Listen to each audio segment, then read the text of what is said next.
ข่าวหน้างามงามบอนมันงาม บอนมันขี้ไล่ก็จนอายถ่ายบอนนี่ขั้วหญ้าได้เลยงาม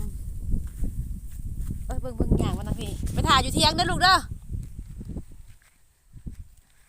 มาจอบนาก้มแล้วป้าน้ำยังหลายเป่งน้ำเป่งรู้แล้วให้มันก้มเลย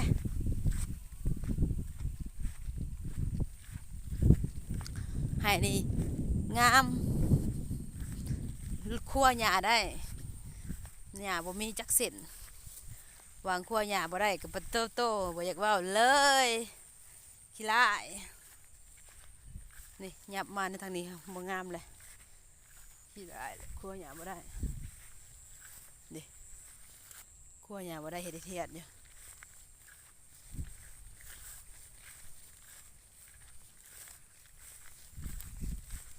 นี่ขี้ร้ายบ่งามให้นี่ค่ะตัดหญ้าหลายเลยตัดแล้วก็ยังถอกสำคัญก้มสำคัญเลยนี่งามตัวนี้ตัดเนี่ยตัดออกหมดเลยงามกัน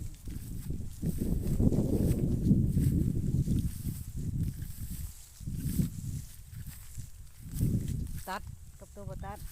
ถอกสำคัญงามหมดเสมอ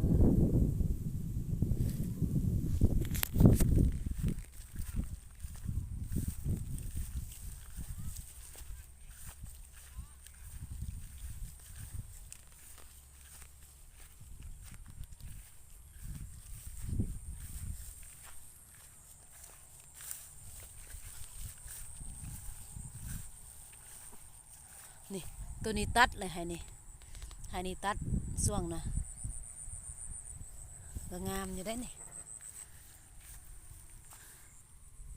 น้ำก็ยังธรรมดาพอเป่งน้ำแล้วนี่เนาะงามหมดเสมอคันดำนี่ให้งามบ่มีแห้งเมื่อย